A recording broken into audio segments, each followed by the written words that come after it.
Hey, craft beer storm peeps. How are you doing today? It's Mike. It's Friday.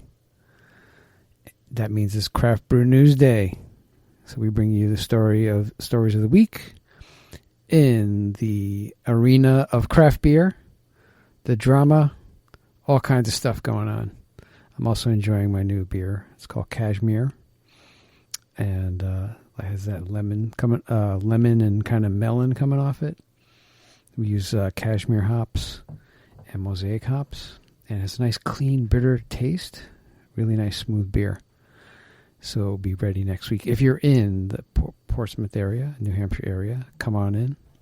Try some out. If not, you got to get here. All right, first story.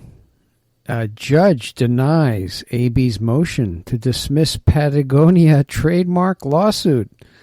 What's happening here with Patagonia? A federal judge on Tuesday denied Anheuser-Busch's motion to dismiss a trademark case filed by outdoor clothing maker Patagonia after the world's largest beer manufacturer launched a beer called Cerveza Patagonia. Patagonia is a region in Argentina, I believe. It's the same thing like when Moosehead sued one of the local breweries here because they use moose. They even to call themselves Moose Lick Brewing, so Moosehead got upset and sent a cease and desist. It was ridiculous, but, what are you going to do?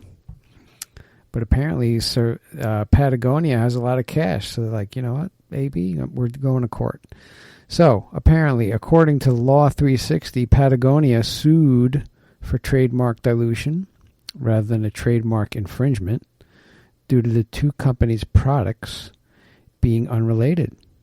A company can only file for trademark dilution when the mark has become famous.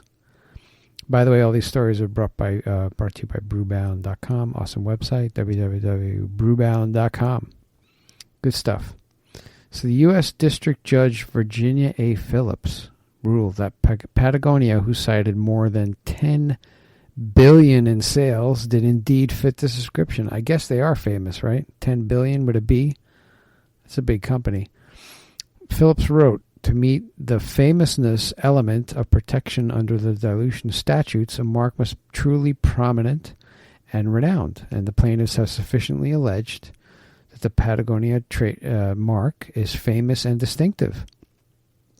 Along with the trademark dilution, the lawsuit also sought to cancel AB's 2012 registration of the name Patagonia, as it could be associated with the apparel company. Phillips refused AB's request to dismiss those claims. Patagonia General Counsel Rob Tadlock told Law 360 that AB has deliberately tried to confuse customers into thinking that Patagonia Cerveza is produced by Patagonia rather than Anheuser-Busch. Last month, AB launched Cerveza Patagonia in 13 states. They just launched it anyway. So there you go. More drama between AB and someone else. These trademark and infringement things, man, they happen they're commonplace in the craft beer world. I got notified by a brewery that my new logo was too much like theirs. And, before we go to our lawyers, you should change it. And I'm like, oh, man, okay. So I flipped it around and I did a couple things to it and everybody was happy. And then we avoided that. But move forward, right? Next story. Brewers Association estimates number of breweries in planning.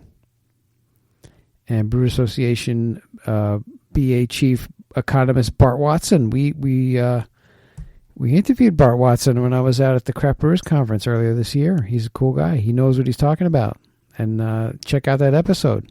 I'll put it in the show notes. Check it out.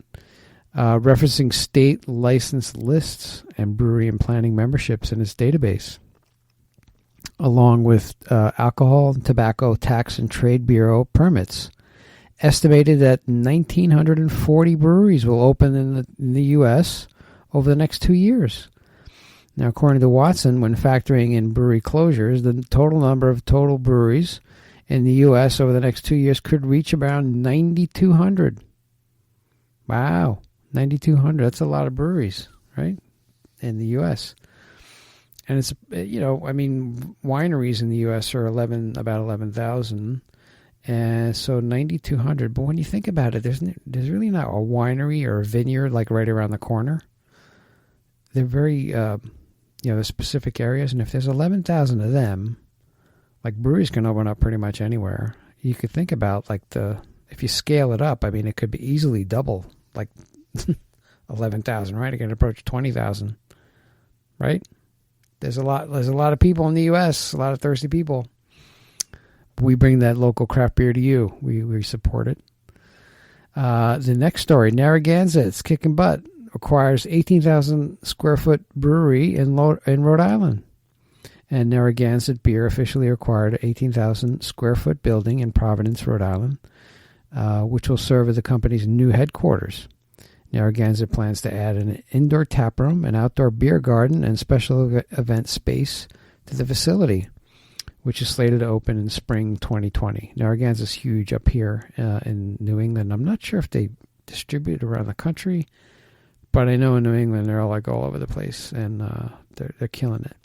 Narragansett President Mark Hildendrung told Brewbound that he expects the first phase of the project to cost $6 million, and the company will also own the building. In a press release, Hildendrung called the brewery acquisition a homecoming for him and a new chapter for the brand. To have a brewery right on top of Narragansett Bay that's easy to get into Providence, and it's disconnected to the picturesque India Point Park and East Side bike path is really a dream come true. He said, Narragansett will continue to produce its higher volume offerings at FIFCO USA and the Isle Brewers Guild in Pawtucket, while producing small batch and innovation beers in its 15 to 20 barrel brew house in Providence, where the company also plans to install a canning line. So Gansett, go Gansett. And our last story is with Anheuser-Busch again, but it's a positive story.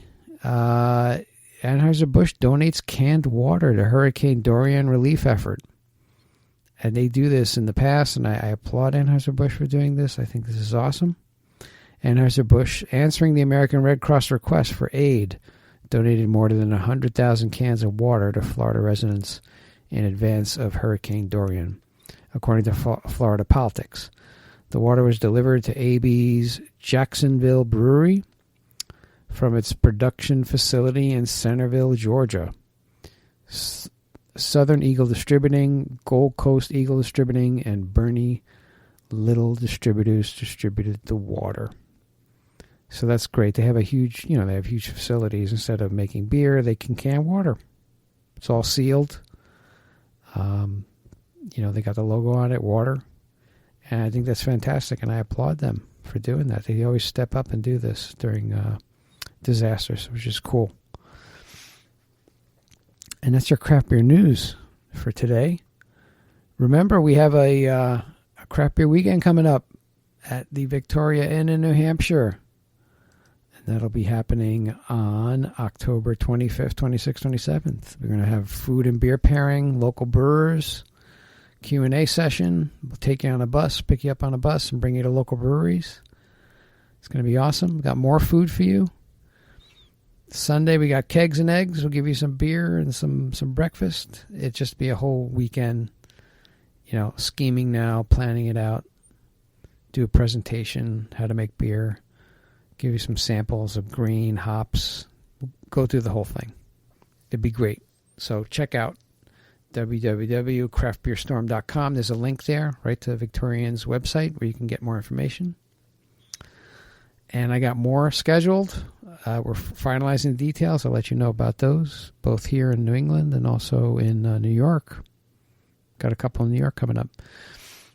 So that's what I have for you today. If you do me a favor, please go on iTunes, give us a rating, give us a review, subscribe. You get these automatically. I do 3 of these a week, and it comes right to you. You don't have to worry about it.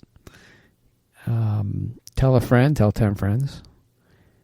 And everything will be okay. That's the only way we can get into, into the rankings, get our rankings up, is if we have people, giving us likes and giving us reviews and, subscribing. That just helps tremendously. Just get the word out, and we grow. And it's good for everybody. It's good for craft beer because I'm all about local. I'm 360. If you want to be on our podcast, you have anything to do with craft beer, shoot me an email, michael@craftbeerstorm.com. If you know any brewers, you want to get them on, just connect us, man. I'll do it. I'll take care of it. We'll get them on. All right, that is our podcast for today, Craft Brew News. I wish you a fantastic weekend.